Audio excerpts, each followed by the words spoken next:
샬롬. 큐티를 나누고 돕고자 하는 큐티해자입니다. 오늘은 마가복음 1장 35절부터 45절까지의 말씀을 통해서 여러분은 예수님을 어떻게 소개하고 있습니까? 라는 질문으로 함께 말씀을 나눠보고자 합니다. 어둠의 채 갇히지 않은 아침에 예수님께서 일어나셨습니다. 그리고 조용한 곳으로 가셔서 기도하셨습니다.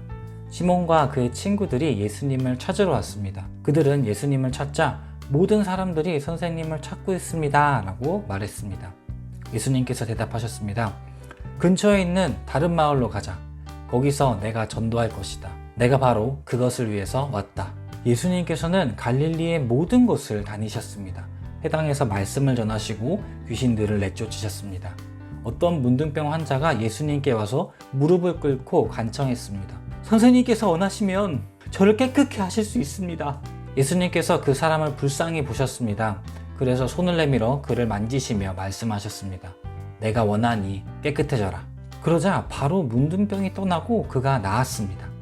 예수님께서 그에게 단단히 이르시고 보내셨습니다. 아무에게도 이 일을 말하지 마라. 다만 가서 제사장에게 내 몸을 보여주어라.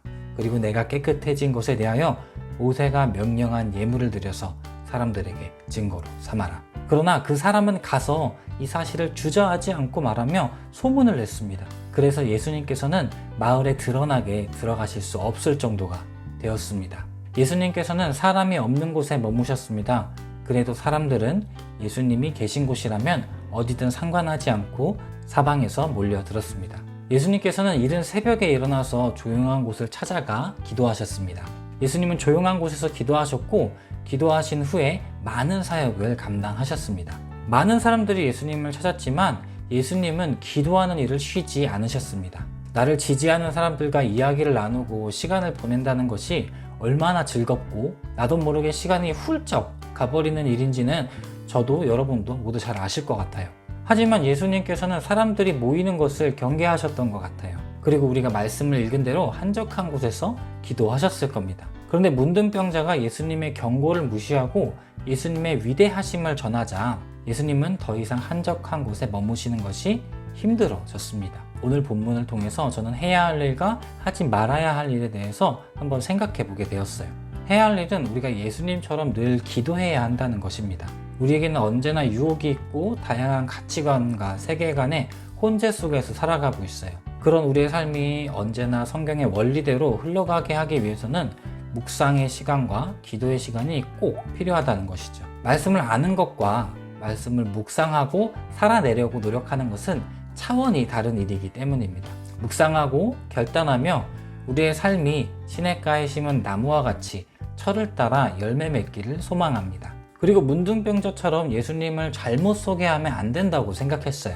예수님은 우리의 영혼을 구원하러 오셨는데 사람들은 예수님을 그냥 신성한 치료자로 잘못 소개받았을 수도 있을 것 같아요. 우리가 예수님 이야기를 하기 가장 어려운 사람들이 나도 어렸을 때 교회 다녔어. 대충 알아?